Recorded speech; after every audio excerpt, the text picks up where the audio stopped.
ओम सर्वमंगल मांगल्ये शिवे सर्वार्थ साधके शरण्ये त्र्यंबके गौरी नारायणी नमस्तुते। आज का विषय है जीवित पुत्रिका व्रत कथा।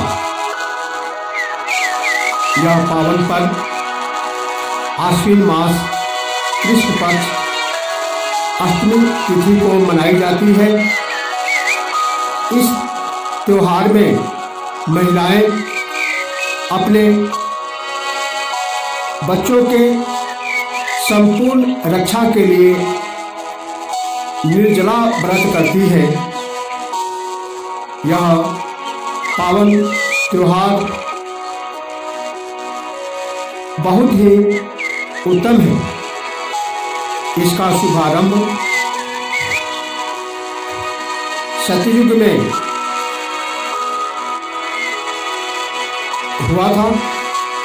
महाभारत काल में द्रौपदी आदि नारियों ने और कलयुग में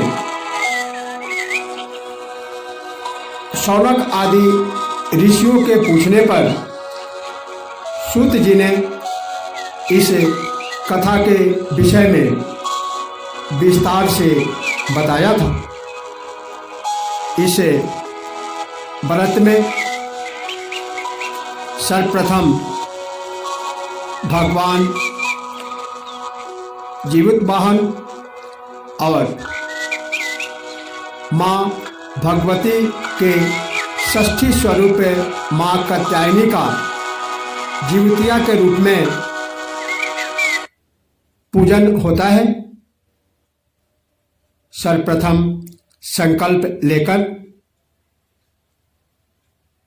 षोडशोपचार पूजन करना चाहिए। षोडशोपचार पूजन में सर्वप्रथम भगवान शालिवाहन का आवाहन, ज्योतिया माता का आवाहन, स्थापन, प्राण प्रतिष्ठा और स्नान आदि कराना चाहिए। स्नान आदि कराने के लिए मंत्र है ओम गंधोदक स्नानम समर्पयामि, ऊर्ध्वर्तन स्नानम समर्पयामि। पंचामृत से स्नान कराने के लिए ओम पंचामृतम स्नानम समर्पयामि।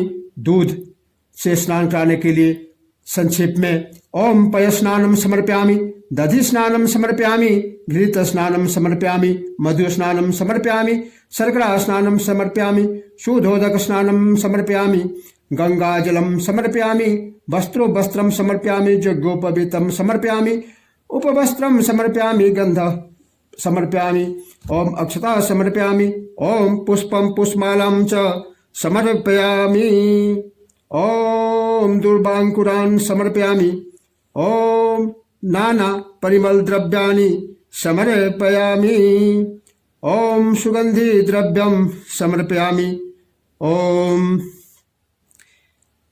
धूपमाघ्रापयामि, दीपं दर्शयामि, ओम नैवेद्यं निवेदयामि, ओम करोदवर्धनकं चंदनम समर्पयामि। इस प्रकार से जो इस ऋतु में फल उपलब्ध हो उसे फल का भी भोग लगाना चाहिए। और तांबूल दक्षिणा आदि द्रव्य चढ़ाने का विधान है। उसके बाद दक्षिणा द्रव्य समर्पण करने के बाद कपूर आरती और मंत्र पुष्पांजलि के बाद कथा का शुभारंभ करना चाहिए। जीवित पुत्रिका व्रत कथा का शुभारंभ उस स्थिति से होता है जब शौनक आदि ऋषियों ने सूत जी से पूछा कि कलयुग में किस प्रकार से बालकों का रक्षा होगा। जैसा कि कथा में आया है, एकदा मुनयः सर्वे नैमिषारण्यवासिनः प्रपच्छु कृपया सुतं लोकानां हितकामया भविष्यन्ति कथं सुता बालका चिरजीविनः दारुणै अस्मिन् महाकाले समाप्ते तु कलौ युगे। ऐसे पूछने पर एक बार नैमिषारण्य के निवासी ऋषियों ने संसार के कल्याण के लिए सूत जी से पूछा, हे सूत जी, कली काल में लोगों के बालक किस प्रकार से दीर्घायु होंगे, सो कहिए। सूत जी बोले कि कलयुग के आरंभ का समय था, द्वापर युग के अंत में, जब पांडव से कौरव हार चुके थे, दुर्योधन भी युद्ध में धराशायी हो गया था। उस समय उसके मन में ईर्ष्या की भावना थी और उसने द्रोण पुत्र को बुलाकर उनसे पांडवों से बदला लेने के लिए प्रेरित किया। द्रोण पुत्र अश्वत्थामा अपने पिता के मृत्यु से क्षुब्ध तो था ही, दुर्योधन के कहने पर उसने एक रात पांडवों के कक्ष में जाकर उन्हें पांडव समझकर द्रौपदी के 5 पुत्रों की हत्या कर दी। इस पर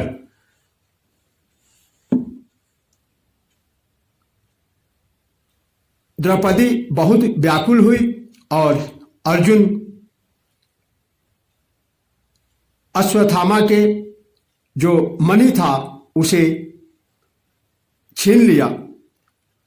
उसे प्राण दंड देने की कोशिश की तो द्रौपदी के माना करने पर कि ब्राह्मण अवध होता है, हे कुलश्रेष्ठ, आपने इसी के पिता से विद्या हासिल किया है, इसलिए इसका वध न करो। वह मुक्त हो गया, किंतु उसके अंदर की ईर्ष्या नहीं गई और उसने पांडवों को समूल विनाश करने के लिए अभिमन्यु पुत्र जो सुभद्रा के गर्भ में पल रहा था, उसे मारने के लिए अनीतिपूर्वक ब्रह्मास्त्र का अनुसंधान कर दिया। इस पर भगवान कृष्ण ने उनकी रक्षा की। कहा गया है कि जो व्यक्ति भगवान पर भरोसा रखते हैं, भगवान हर पल हर स्थिति में उसकी रक्षा करता है। जैसा कि भगवान श्री कृष्ण स्वयं गीता में कहा है, कौन्तेय प्रति जानीहि न मे भक्ता प्रणश्यति। इस प्रकार हे कुंती नंदन, इस बात को तू सच जानो कि मेरे भक्तों का कभी भी किसी प्रकार का कोई नुकसान नहीं होता। इस वचन को सत्य करने के लिए भगवान श्री कृष्ण ने अश्वत्थामा के ब्रह्मास्त्र से अभिमन्यु पुत्र की रक्षा की थी और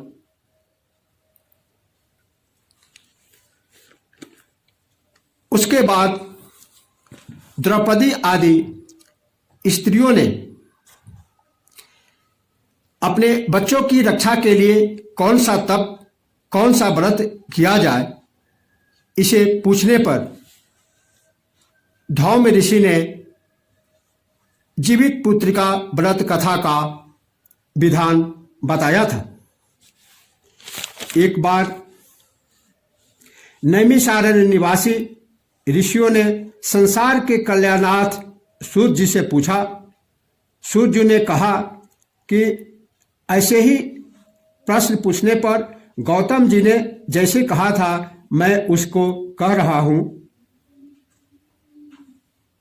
प्राचीन काल में सतयुग में जीवुत वाहन नाम का एक राजा था।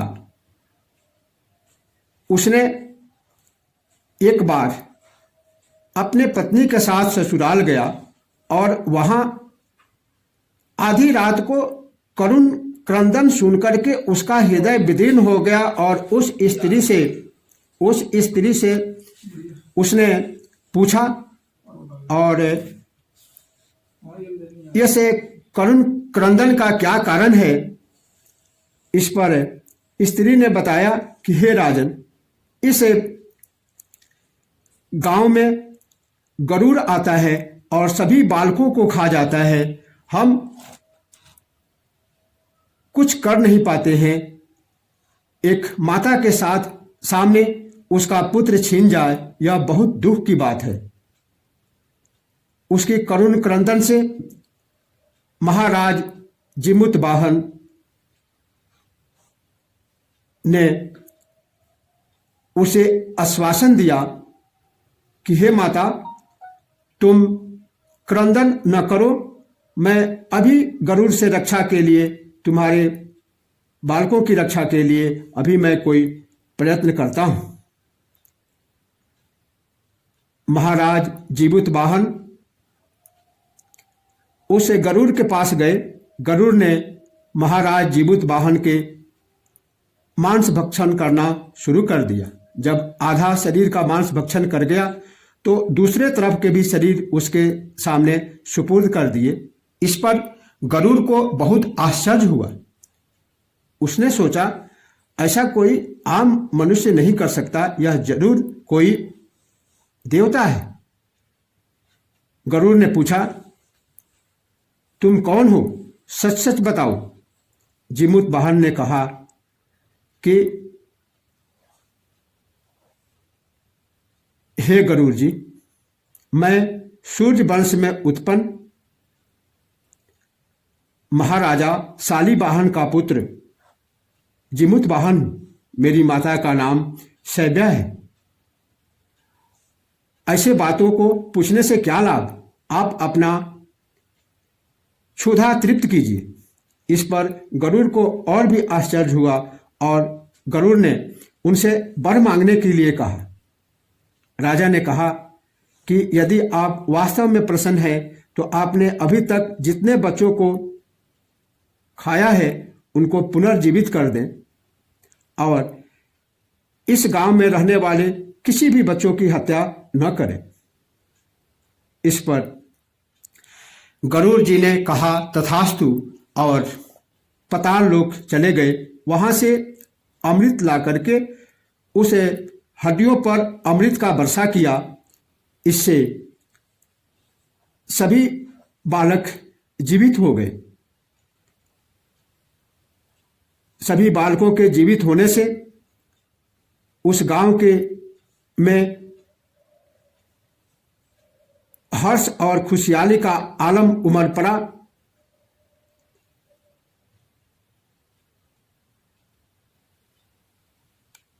गरुड़ जी ने फिर कहा कि हे शालीवाहन, मैं तुम पर और प्रसन्न हूं, मुझसे कुछ और वर मांगो।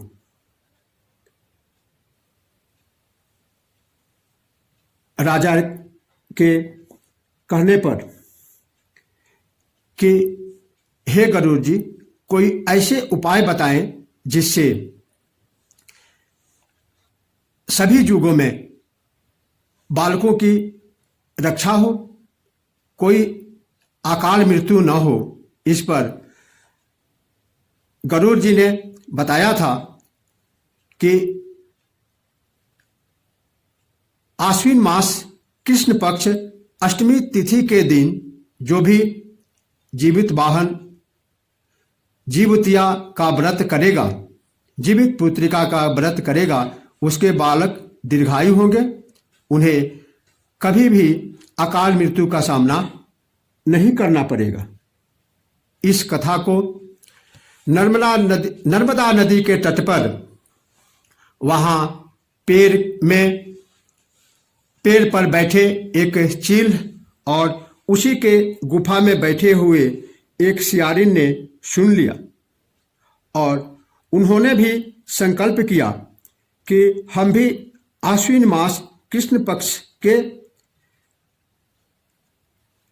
अष्टमी तिथि को इस व्रत को अवश्य करेंगे।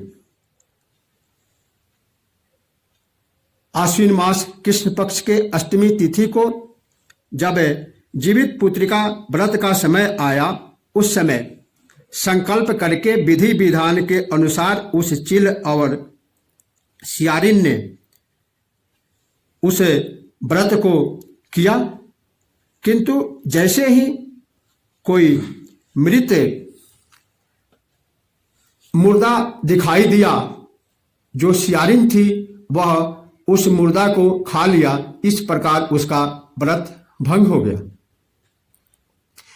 इस व्रत के करने और संकल्प मात्र से दूसरे जन्म में वह चील और सियारिन मानव रूप में प्रकट हुई। जो सियारिन थी उसकी विवाह वहां के राजा से हुई, जबकि चील जिसने तपस्या पूर्वक अपना व्रत किया था उसकी विवाह